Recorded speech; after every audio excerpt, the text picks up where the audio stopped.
That time I got locked in a room with an unsettling man.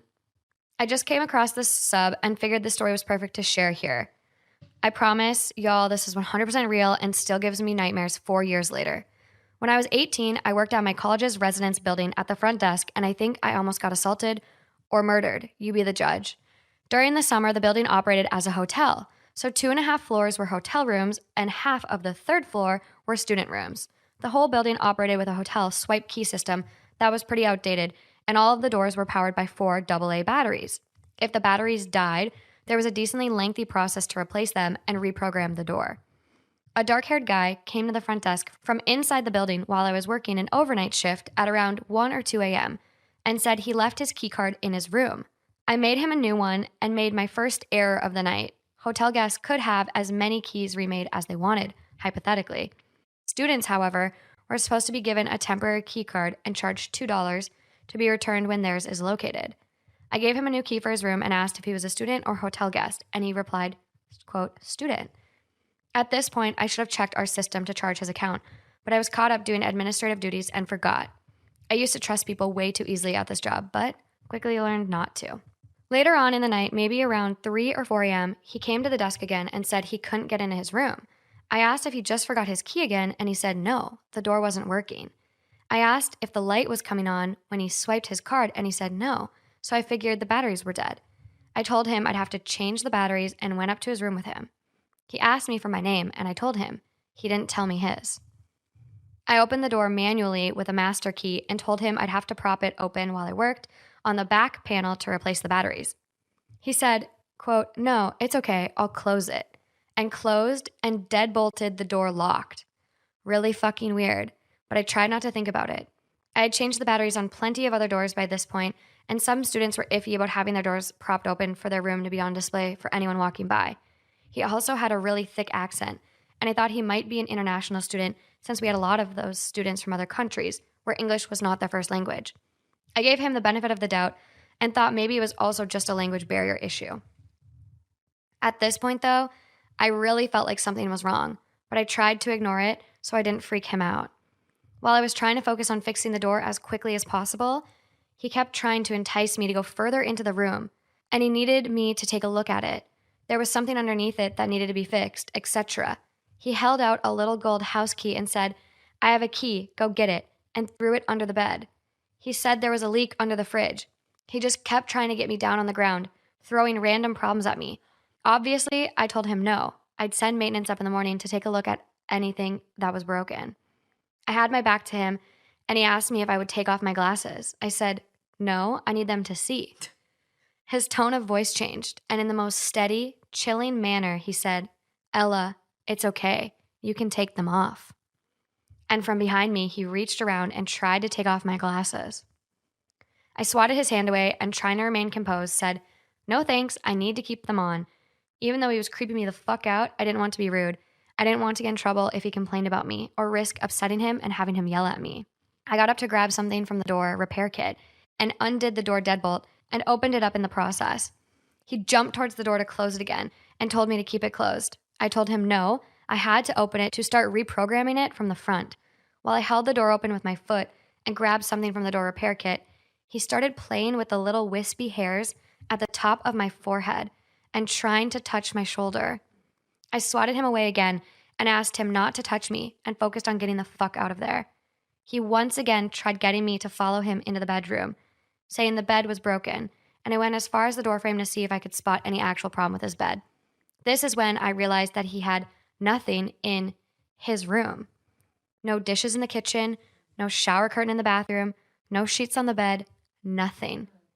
This wasn't his room. Oh my God. I didn't think about that till just now. My brain once again went back to the international student theory, thinking he had just arrived today and hadn't gotten a chance to buy anything yet. But in the pit of my stomach, I knew something was wrong. I fiddled around with the door for a few more seconds before announcing that it was fixed, and quickly gathered the door kit and left. Before I had reached the elevator, he came back out without his shoes on to follow me. He tried to get back in to get his shoes and called out, Ella, the door isn't fixed. You need to come back. I went back and opened the door manually and told him if the door was broken, I'd have to send up maintenance to fix it in the morning. I knew he was going to follow me to the elevator again, So I closed the door behind me once he went inside and ran down the stairwell as fast as I could. When I got to the front desk, I checked the computer and saw that the room he was in was supposed to be empty. It wasn't a student room or a hotel room. I locked myself in our back office and called campus security. He came down a few minutes later and went behind the desk. I yelled at him to get on the other side and wait, now that I knew he wasn't a resident. He tore the corner off a slip of paper I had sitting on the desk and drew a flower on it, then put it back on top of my papers. When security arrived, he ran back up to the empty room and tried convincing them he lived there so he wouldn't have to leave. He kept showing them his key card, which had decided to work on the door again somehow. They escorted him back downstairs and came to ask me if he really did live there. Obviously, he fucking didn't. That's why I called you guys crying and terrified. He kept interjecting to argue he did live there, but couldn't even recall his room number when asked. Security asked him for his student card, and he couldn't produce it. So they told him he would have to leave if he couldn't prove he lived there. While they were grabbing his information, I listened from the office and could immediately tell he was lying. The phone number he gave was just a bunch of random numbers. The name he gave was prefaced by, as if he was trying to think of a name. When they asked him for his address, he just said, across the street. One security guard asked if he lived in the apartments across the street, and he said yes, but couldn't tell them what the building number was. He said his apartment number was 1200, but I moved into that building a few months later, and apartment 1200 doesn't exist. When security asked what his purpose was to be sneaking into a room, he just kept up the ums and uhs and saying he didn't know. They'd ask, were you trying to see a friend? Do you know anybody who lives here? Were you here to hurt somebody? And he kept fidgeting and saying, I don't know, no reason, I was just here. At one point, he tried to tell them he was my friend, at which point I poked my head out of the office to say that I literally had never seen him before that night. He left. We didn't call the police because he didn't actually do anything, but it was still fucking unsettling. Later on, it dawned on me how he figured out the room was vacant. One of the housekeepers had been using it as her personal break room. A few days later, a housekeeper came to the desk and told me they found the door dead-bolted open, the TV on, and a housekeeper inside watching TV. She must have forgotten to close the door when she left for the night, and when the creep let himself into the building, he found it. I never saw him again, and to this day, I have no clue what he was doing there. I haven't worked there since last winter, and overnight shifts still give me the heebie-jeebies. My new boyfriend has a stalker ex. My boyfriend, 32 male, and I, 27 male, have been dating and talking for a short time, maybe a few months total. It was my understanding that he just got out of a long-term relationship, which I was worried about, but trusted that the situation was under control. Within the span of a month, my boyfriend's ex has shown up at his place at least once a week trying to get back with him. The 4 situations have escalated each time with things said by the ex. Quote, I was worried because you didn't reply to me. Will you let me come in and play with the cats? Quote, do you want to go out for our anniversary? Do you want to go to Mexico with me? And the most insane part, quote, will you marry me and move to Mexico with me? In my opinion, my boyfriend isn't being as direct and upfront as he could be. Each time it happens, my boyfriend says, I think this time is different, and he got the point. But it keeps happening, and he engaged with him each time instead of just saying, leave me the fuck alone and get off my porch. I would have shut this shit down a long time ago, but I'm stuck in the position where I have to let my boyfriend handle it. He talks about getting a restraining order, but hasn't followed through. My boyfriend is definitely not stepping up to the plate when it comes to getting his ex's advances to stop. How do I handle this situation?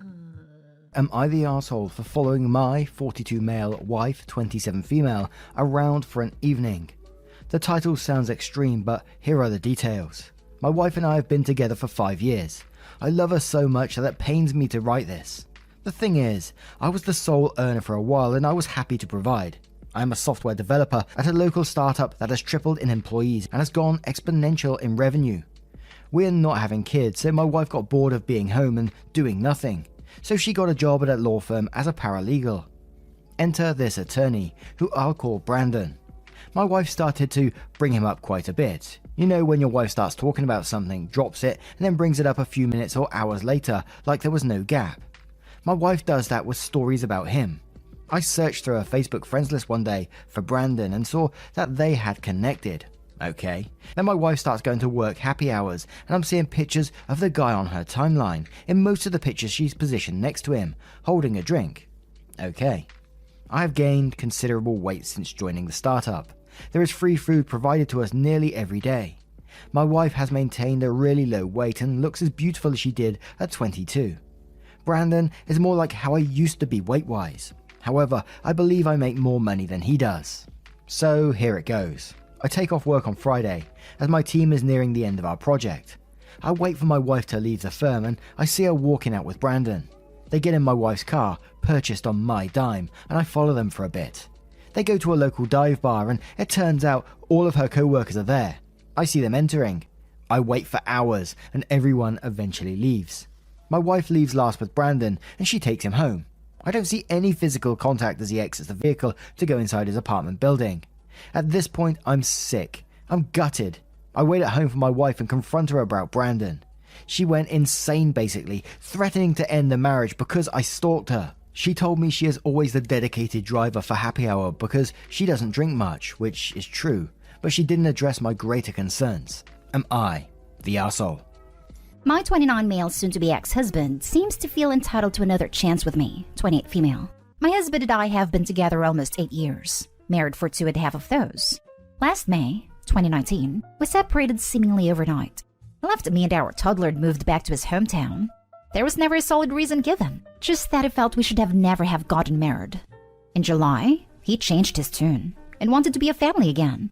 He was still at his job at his hometown, so I decided I would ride it out at my job at a different city for a couple of months to build my resume, and then start looking for other jobs at his hometown. After 6 months of a brutal commute, taking care of our child during the week by myself, and driving to his hometown every weekend, interviewing, basically bending over backwards, I finally landed a great job in December. A week before I was to move into the new house we were buying together and start my new job, I found out he had been having an affair. He begged and pleaded for me to stay with him, said to break off all contact, and I foolishly agreed to give him another chance. 2 days later, while I was back in a different city and completing my last week of work at my old job, he unblocked her and everything, and liked her pictures on Instagram. I was devastated. On top of that crap show, he kicked me out of the house we were supposed to move in together, but I had to find a new place to live 2 days before starting my new position. We have lived separately ever since. He has said and done so many hateful things in this time period, and said so many times that he wants a divorce that I've lost count. Up until a month ago, he was still maintaining contact with her. I saw her car at his house, took pictures for the lawyers, etc., and he admitted he had been talking with her still. I stopped doing the pick-me dance about a month ago, and stopped reaching out to him besides contact about our child. Now, he has suddenly changed his tune, and is desperate to get me back and will do anything. He hasn't followed her and everything, and liked all her pictures, tells me not to give up on our family. But I've moved on. I'm not interested in pursuing another relationship with him. He's hurt me deeply, and I feel like I've been screwed over by him so many times that I've lost count. How can I tell him there isn't a chance without sounding like a completely heartless person? I still want to be able to maintain a strong co-parenting relationship with him, so I am friendly to him, but he seems to take that as I want him back. I have relayed to him my feelings, but they've fallen deaf ears. He says he will never stop trying to get our family back together and does not want a divorce. I do. Does anyone have advice? I the arsehole for telling my coworker that my personal out-of-work activities are as important as her kids. Trying to keep this short. I'm a married 36-year-old woman with no plans to have kids. I recently had an issue with a coworker where a boss emailed her and I to ask if one of us could cover an evening call. It's a 9-to-5 job, but we occasionally have evening calls due to collaborators in different time zones. The coworker asked me to do it because her son had a soccer game, but I said that I can't do it because I had a volleyball game. She said that I should do it because the soccer game is for her kid and my volleyball game is just for me. I said that respectfully my outside of work commitments are not less important than hers because I don't have children, and that she should take the call because I had taken the last 2. She scoffed at me, and I know that other people around the office have been gossiping about me since and saying that it was super messed up that I made her miss her kid's soccer game. I think that it's incredibly important to support working mothers. I am always more than happy to accommodate the schedules of mothers I work with when it doesn't cause a significant inconvenience to me. For example, some co-workers leave early to pick up their kids. Our company is great about that, and I'm happy to work project schedules around that. I also would have taken that call if I hadn't had a conflict, as long as it wasn't a pattern of me taking significantly more evening calls. I talked to a friend about this, who is a mother, and she said that I should have just done it because people who don't have kids really should have more empathy for working parents, and we don't understand how hard it is. I said respectfully that I do understand that working mothers have much more stressful lives than I do, which is why I decided not to be a mother. I also said that I can have respect and empathy for working mothers and also value my time and choices equally. She similarly scoffed and said that I don't understand. Am I the arsehole? I, female 37, and my husband, 42, attended my friend Becky's, 36, annual barbecue last weekend. Becky and I have been close friends since college. I met my husband shortly after graduating, and while he and Becky have never been very close, such as hanging out without me, they've always been friendly. We've all hung out together on numerous occasions. Unfortunately, Becky recently lost her husband due to a medical issue, and we've all been devastated. This year, Becky texted me the day before her event and told me that she was making this year's occasion a child-free one, and that meant I couldn't bring my 3-year-old and that she understood if I couldn't make it. I bit my tongue to be respectful and thanked her for letting me know, and told her I indeed wouldn't be able to make it. She responded by saying she was looking forward to seeing my husband at dinner, though. I saw no issue with this and sent her a thumbs up. The following day was the day of Becky's event, and my mother-in-law luckily agreed to babysit our toddler. So we thanked mother-in-law and headed over to Becky's with food, gifts, and no children in tow. As we walked in, Becky greeted my husband with a hug and an excited hello, and then me with a sort of surprised look on her face. She didn't say much to me and went into her living room with everybody else. I went to put down the food on the counter while she introduced everybody to my husband and referred to him as dear. My husband told me this later in the evening. Then I walked into the room and she gave me no mind since she was deep in conversation with a friend of hers. Sometime into the party, Becky and my husband were both standing at the patio door and she had her arm around his waist. He spotted and looked at me with a help me glare, so I made my way over, thinking she'd had one too many. I kissed him as he separated from her grasp. Becky looked at the both of us and then back at the others at the party with a shocked expression and then ran back into the house crying. She ran into the bedroom and locked the door and screamed at me to leave through the door. I tried asking her numerous times what had upset her and why she wanted us to leave. She refused to answer me and just kept crying. So we left and on the way out received some pretty dirty looks from the other partygoers. Later, I received texts from several mutual friends who scolded me for PDA and how Becky was so upset that I had made her party look tacky and that I was rubbing it in her face that she was a widow. I was so shocked and hurt to hear this and mentioned that every other couple at the event was also being relatively affectionate. Despite my husband and I not being the ones to show PDA, I had given him a side hug and a peck kiss and that was all. Anyways, I'm at a loss at what I should do. I feel like I hurt a close friend, but I'm not sure how and what I can do to fix it. Reddit, help! Am I the idiot? I, 21 female, am the third of 7 children. I have 5 brothers and a sister. Because there are so many of us, our parents let us know that they could only afford for 4 of us to pursue higher education. With that money, I only have 2 years left before graduation and I don't want to be without a degree amid a global issue, so I said no. I'm already paying for part of my tuition fees with the money I make from my part-time job, so I also have no savings whatsoever. My parents got really upset and asked why I couldn't just make one small sacrifice for my brother's future. They said there would be no difference since an arts degree is just as good as no degree and my brother is a straight-A student, so he'll do well as a doctor. I feel bad about rejecting them since I know they'll ask one of my younger brothers who are in college to drop out, but I don't intend on giving up halfway through my studies. Am I the idiot here? I have a teen daughter who's a massive anime fan. At the beginning of October, she asked me if I could take her to see it, saying she would pay for her ticket. I told her to remind me. So when opening night came on the Friday before Halloween, she asked if we could still go. I told her no because it was cold and rainy. I told her we could go on Halloween. When Halloween came around, we would see if my other 3 kids wanted to go to the preserve for trick-or-treating that night. She didn't take it that well. I told her that it had just come out and we could see it next Saturday day, but it turned out that I had an overnight shift I had to work that night, so I told her we could go on Sunday. So Sunday came around and she was excited because it was finally time for her to see it. But I didn't get as much sleep the night before, so I told her we could go on Thursday since she was off that day. She kept asking me when we were going, but I told her I would take her, but her sister didn't want to go on the weekend. Her sister hates anime. Almost a month has passed and my daughter is angry with me. She's stopped smiling and stays in her room most of the time and doesn't even talk to me anymore. I told my daughters that I was going to the movies to see a movie with a friend and my daughter looked devastated. She asked when I was going to take her to the movies. I told her I didn't know and with that ask went to her room for the night. The next night I checked on her and I saw her lying on her bed on her phone in pitch black darkness. I told her to get over herself and get out of bed. The look she gave me made me feel guilty. Am I the idiot? I, 28 male, scheduled a garage appointment last week on a weekday to have my car's original suspension installed and changed to winter tyres. I use the garage in my hometown and I work in the city about 45 minutes away. Since my girlfriend, 24, works from her apartment, we don't live together, I told her I would be taking her car. On the evening before the garage appointment, I drop my car off at the garage after work, have my girlfriend come and pick me up, drop her back off at her apartment, and then I go home. We live around 7 minutes from each other. Her car had around 3/4 of the tank left of petrol. So the next day I drive the 45 minutes to work, sit in traffic on the way back for around 1 hour, 30 to 45 minutes, and head to the garage to pay, since the garage closes at 5 p.m. and it was already 4:45 p.m. at that point.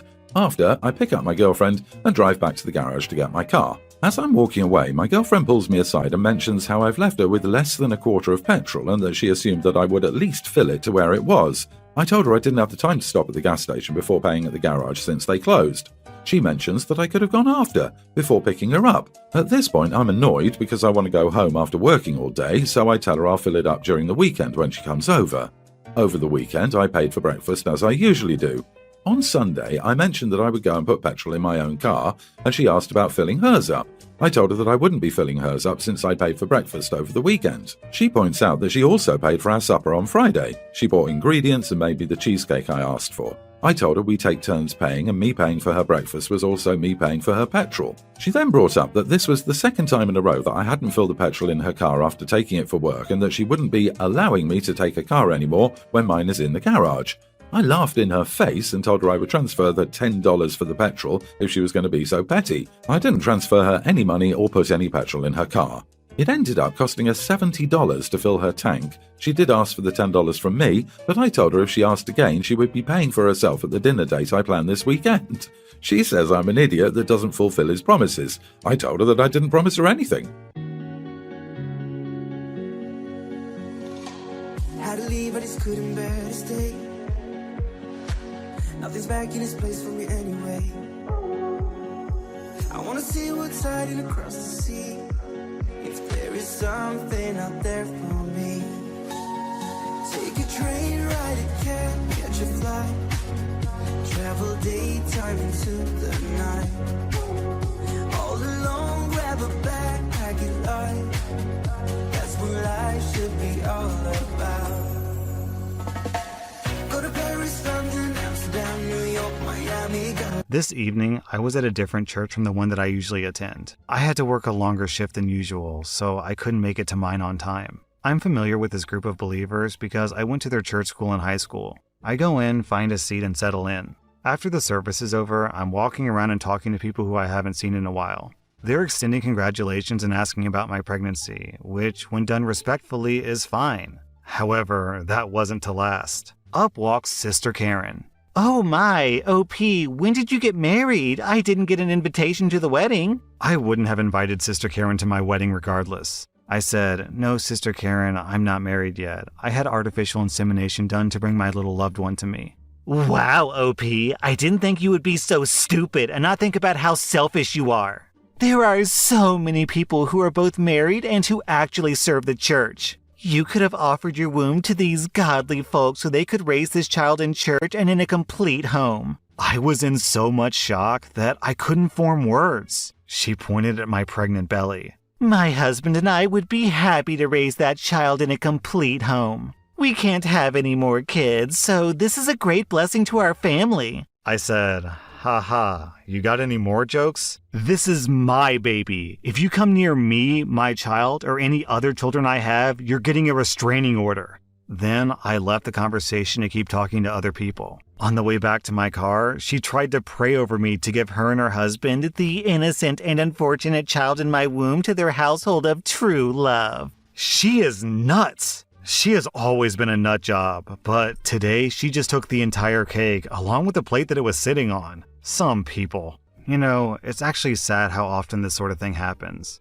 I mean, being a blind girl, I encounter ignorant people almost daily. But entitled parents represent a certain level of infamy for me. So since my parents are at risk for COVID, I've been going shopping alone more and more often during the pandemic. Yesterday was one of those cases. Grocery shopping is a more involved process for a blind person. I have to ask a staff member to assist me. I also have my guide dog, Gumbo, inside with me. My dog alone increases the instances of bad experiences. Now, during my shopping, I always get a wide array of reactions to my dog. But one in particular occurred towards the end of my shopping. I heard loud footsteps, followed by the loud screech of, "That doggy is so cute! Can I pet him?" It was obviously a small child by the voice, so I prepared myself before responding that no, my dog can't be touched due to him being a guide dog. Surprisingly, the child didn't act entitled, but she seemed surprised and excited about a dog having a job. She, at least I believe it was a she, asked me a few questions and then left. I thought nothing of it and continued with my shopping. After I finished, I decided to stop by the food court on the way out for some lunch. I ordered my food, sat down, and waited.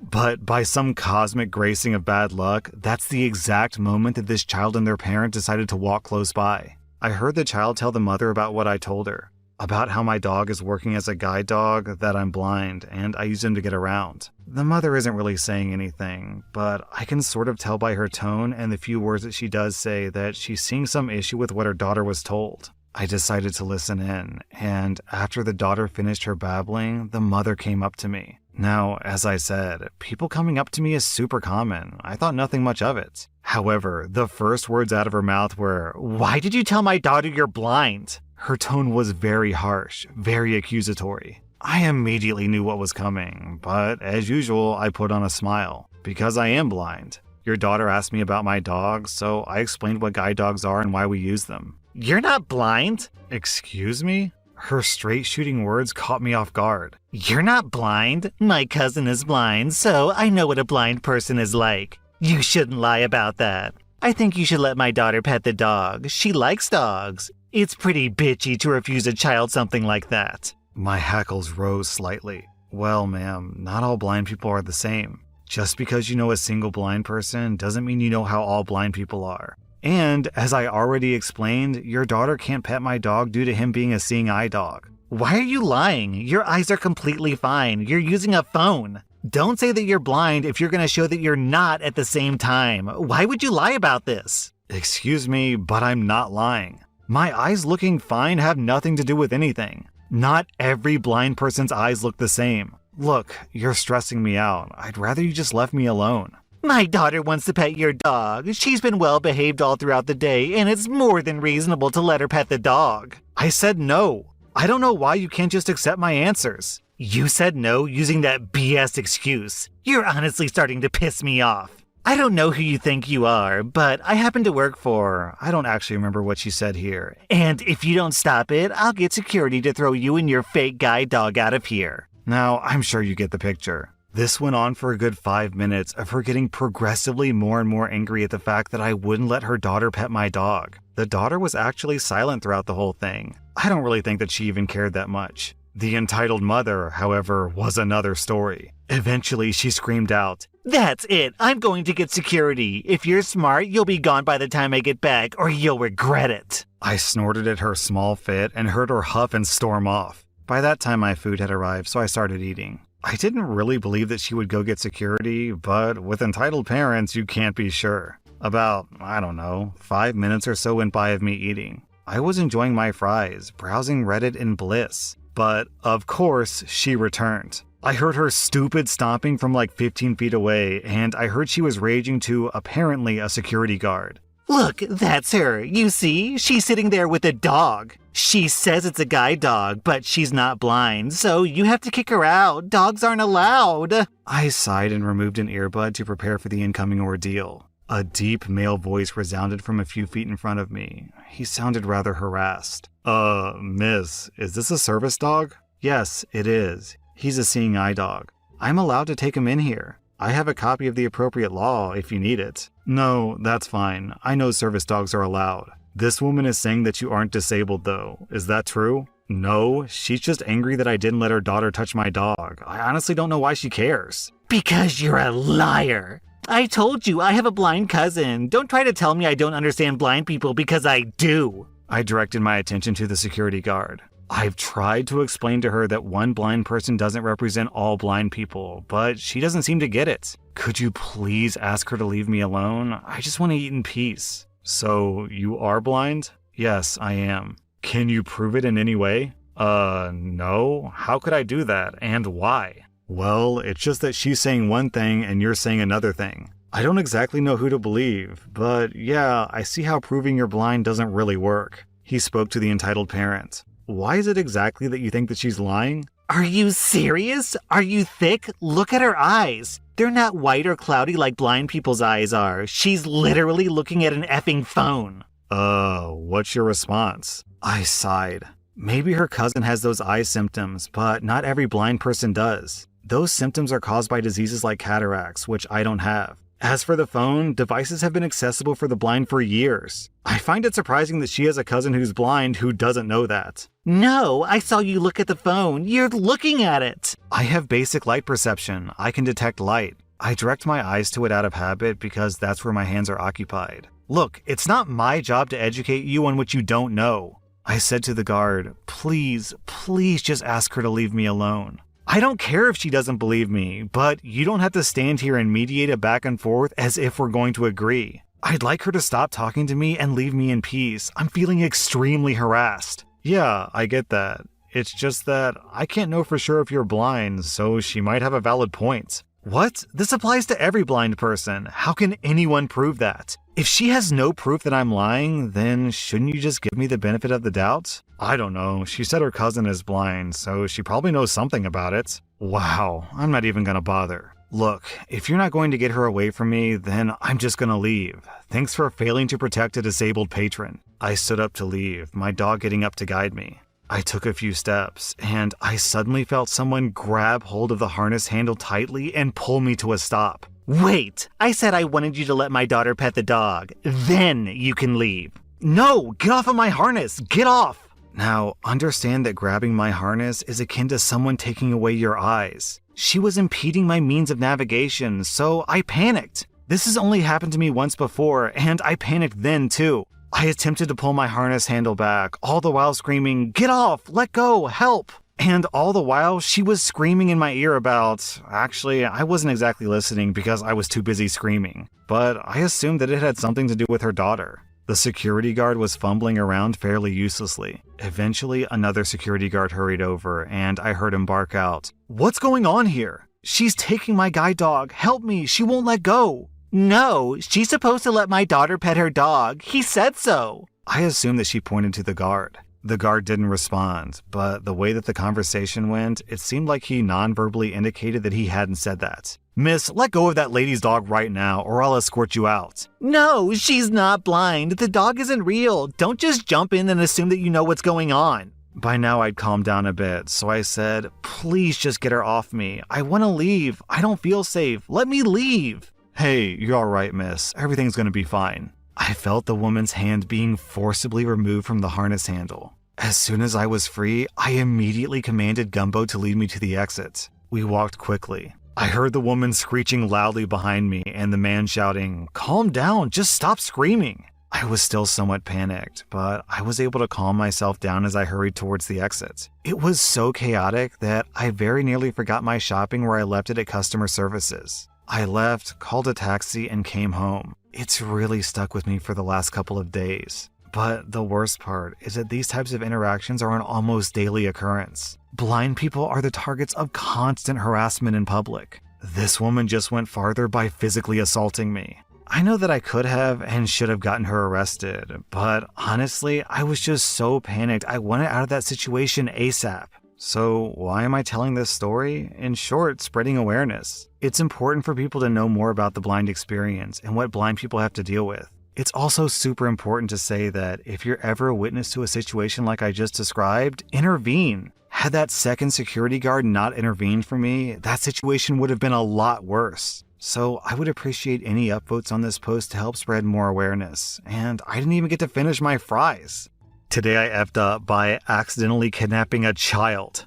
So this happened last week when I was babysitting my nephew for a few days for my sister. My nephew's name is Adam and his friend's name is Max. Adam is still in elementary school, but me and him get along pretty well because we enjoy similar things, so I was looking forward to the week. This all started when I went to pick up Adam from school. They called his name over the intercom and he came out with his friend, Max. I said, "Who's this?" "My friend Max. Mom usually lets him come over after school." "Hey Max, I'm OP." "Hello, Mr. OP.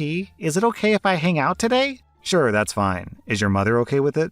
Max went silent for a second, but then answered, "Yeah, she's fine with it. I talked to her about it yesterday." So off we went. We went back to the house, and Adam asked me if we could go get some ice cream. I love ice cream, so the boys dropped off their bags and I drove them to the store to buy everyone some ice cream. I decided we might as well get some snacks too while we were there. Adam and Max got excited and grabbed a bunch of snacks. So I paid and we left, stopping at a park on the way back home to eat the ice cream. We got back home, and Adam and Max played with Legos and I prepared dinner while watching a movie on TV. So a while goes by, and I ask Max what time I need to get him home by. It was my fault that I asked him so late. It had completely slipped my mind. Hey, Max, what time is your mom expecting you home? Max didn't respond, so I repeated the question. Mr. OP, my mom doesn't actually know that I came over today. When he said that, my heart dropped, and my first thought was, did I hear that right? I asked him what he meant, and he explained to me that his mom told him that he couldn't go over to Adam's house until he cleaned his room. It dawned on me that I had basically just kidnapped a child. I immediately asked him for his mother's phone number, which he didn't know. Side note, parents, please teach your children your phone number. I asked him for his address and he said, I live near the school. Yeah, thanks kid, that really helps. I checked my phone only to realize that the outlet I'd plugged it into didn't work and my phone was dead. I didn't know what to do and I was getting really worried the cops were going to knock on my door and arrest me. I calmed myself down, I plugged my phone into a working outlet, and I talked to Adam and Max. I told Max that it was not okay to lie, and his mom was probably freaking out right now. I picked them up from school at 3 p.m., and it was now 6 p.m.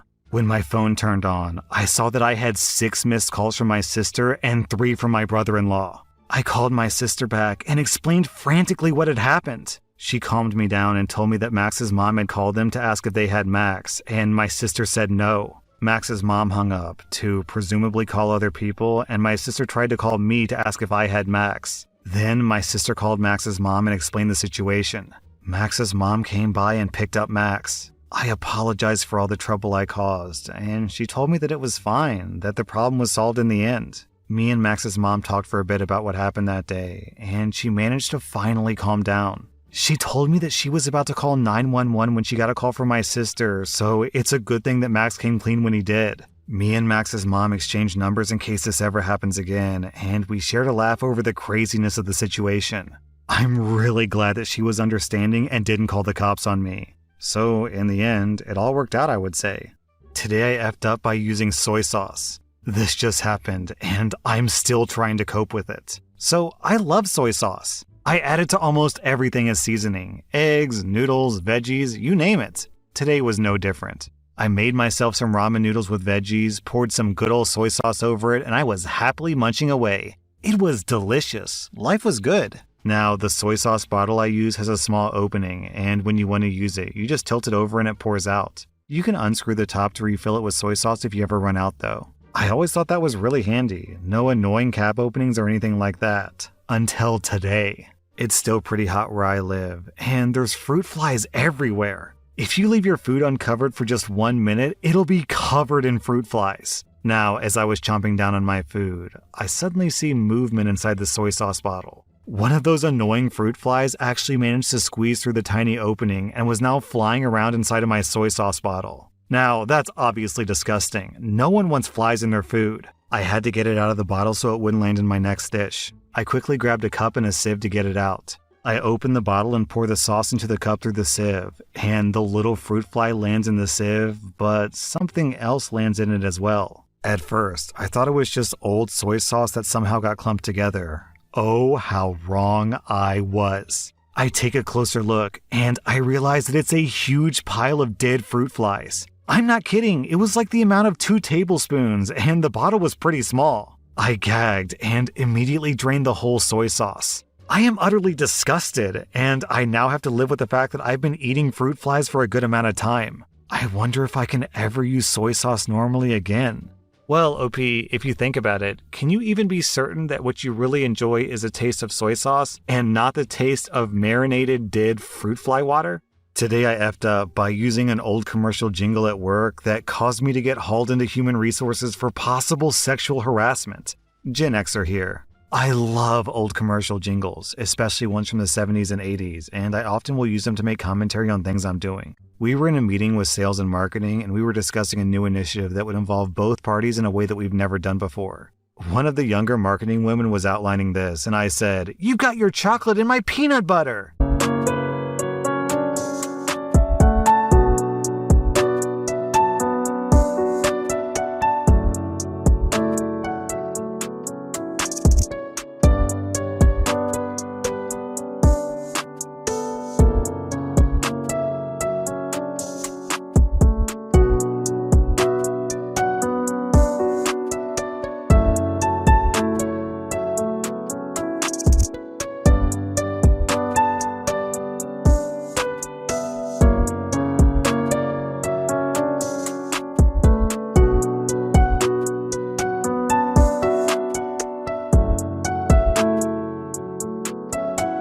This was a popular tagline for Reese's Peanut Butter Cups back in the day, and I was using it to, I thought, illustrate how we were putting two good things together. To make it worse, some of the older meeting participants laughed. I didn't think anything of it until I had the head of HR come into my office and ask to see me. Apparently, the young woman who was in her 20s had never heard of that commercial and thought that I was making a sexually charged remark at her. Even the HR person hadn't heard of that commercial. I had to go online and actually pull up the commercial for them to believe me. I'll never live this down. Down in the comments, Blood Money says, "If you didn't say, uh-oh, spaghetti-o when you went to HR, then that was a missed opportunity." To my knowledge, I've never heard of "put your chocolate in my peanut butter" as some sort of slang. Like, is that a thing now? People are like, oh.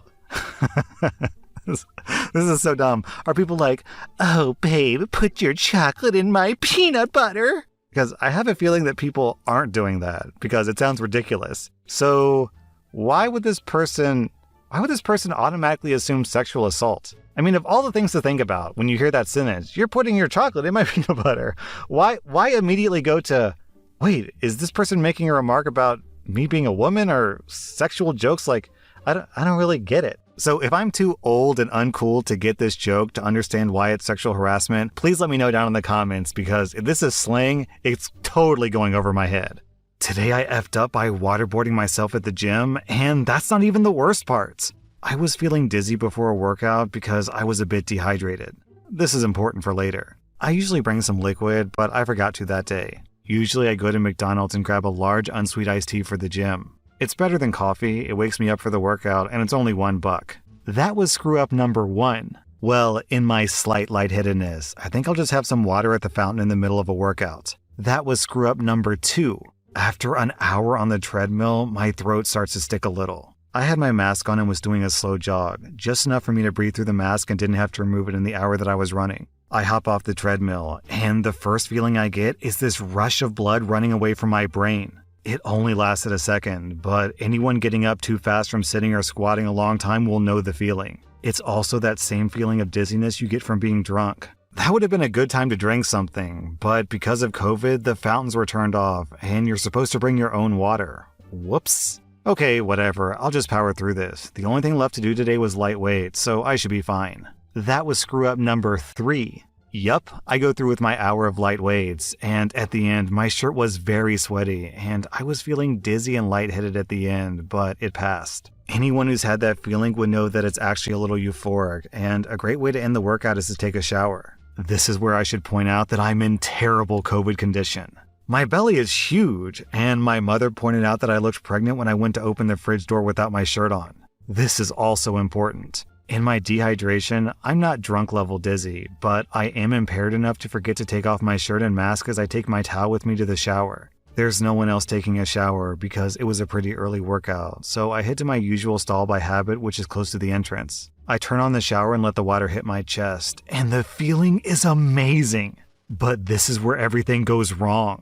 I'm still wearing my sweaty shirt, and I decide that I should take it off with my mask still on. The shirt sticks to my skin and round belly, making it very hard to remove. Now both my arms are up, and the shirt is stuck to my face and mask, with the water now filtering through the shirt and mask, blocking my nostrils. This is where I found out how horrible waterboarding is. The wet mask and shirt make it instantly extremely hard to breathe because my nostrils are blocked. Instinct forces me to use my mouth, which is also blocked, and I start to hyperventilate, which sends water into my lungs and causes me to cough and panic. I take a few steps back with my arms still up and spin around to get away from the water. 2 very strong arms lift up my shirt and my mask with it, whereupon I'm confronted with 2 ebony pecs that would make even The Rock envious. Just below those godly pecs are the abs of Hercules that puts my pear-shaped physique to shame. That's when all the water decides to leave my lungs and I start hacking. And beneath this rippling torso, I start hacking spittle onto the biggest hot dog I've ever seen.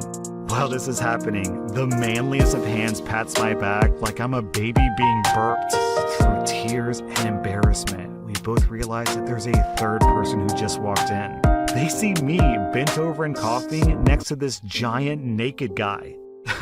This person then turns on his heels and just nopes out of there. I utter some thanks to my savior, and we both decide it's best not to talk about it and just finish our showers. My shower was the shortest shower that I ever had, and I rushed to dress in the hopes that I can find that third person and hopefully explain what happened, but he was gone by then. On the way out, Dwayne "The Rock" Johnson, whose Johnson I was inches away from, is done with his shower. He has an expression that says, "Don't say anything," but I spent a few minutes with him thanking him as he's getting dried and dressed. He seems cool with it, I think, but nonetheless, I haven't been back in weeks. Today I effed up by enjoying my haircut scalp massage a bit too much. This wasn't just today, this was 10 minutes ago, and I still don't think that I'm going to recover. Buckle up, friends, this is gonna be a hard story to tell. I get my haircut at Sports Clips every first weekend of the month like clockwork. I enjoy them because of the MVP hot towel scalp massage stuff they do in the back, and I've never had a bad haircut from them. This is not an ad for Sports Clips, mind you, because I don't think I can ever go back. If you've ever been to Sports Clips, you know they're very male catering. There's sports on the TV, and all the stylists are generally young and attractive and wearing booty-hugging leggings. By this point, you've probably figured out where this story is going. So we do my haircut, and it looks great. I'm happy with it. Time to head back for the triple MVP. I lay back in the chair, and she turns the massage on. But then she adds the hot towel and starts rubbing my face. Then she starts in with the shampoo, and boy does it feel good. I've always been a sucker for a woman massaging my hair. The chair is vibrating, my scalp is tingling. Fellas, let's take a moment here to commiserate on that moment when you know what's about to happen is about to happen, and you can't do anything to stop it. Yes, indeed. By the end of the first quarter, the Ravens on ESPN on the giant TV weren't the only ones facing stiff competition. Oh no, let's be clear. I didn't plan on doing much that day. I'm wearing an old t-shirt and gym shorts. I'm hiding nothing. Now, I might not have that much to hide, but nevertheless, my situation is clear. I have one and only one hope here. That shampoo cave in the back is always pretty dark at Sports Clips. Maybe she'll be distracted by the work, I'll go to deflate, and all will be well. Well, friends, if I did that, then this wouldn't be a Today I Effed Up, would it? My screw-up continues when I realize that I signed up for the triple MVP. I've got 2 more hot towels, a round of conditioner, and a scalp treatment in my future. For the next 10 minutes, I'm tent camping outside the stadium, and I'm just praying for this to end. Finally, we're all done, and I pray that I made it out of the woods safely. Things are starting to calm down, and maybe we won't get a flag on the play here. My stylist then hands me the towel from my hair and says, "Why don't you take a moment to relax and then come back to my chair?" God in heaven, that settles that. I will now be the giggling topic of the break room tonight. I proverbially and partially literally tuck my tail between my legs, go sit in the chair for her to trim up those loose hairs, pray the hot towel is the reason my face is bright red, pay, and run away. I don't know if I can ever return to the Sports Clips again. I feel as if my face will be on a poster in the back like a hardened criminal. Hardened criminal. OP, there's so many jokes I can make here. I don't even know which one to start with. OP, I've got to ask, did you give her your tip? Oh, this joke is so bad. OP signed up for the MVP treatment, but it also sounds like he signed her up for the MVP treatment. My veiny... My veiny... Oh my god, OP, you just made me realize something horrible. So, I've gotten a few massages in my life when I go to, like resorts or vacations or whatever. And literally every single time that I've ever gotten a massage, like a professional grade massage, I fall asleep. It happens like clockwork. Halfway through, I just fall asleep, I drift off, and then because someone's massaging me while I'm falling asleep, I jerk awake, and usually I'll just be like, oh, sorry, and then just continue with the massage. But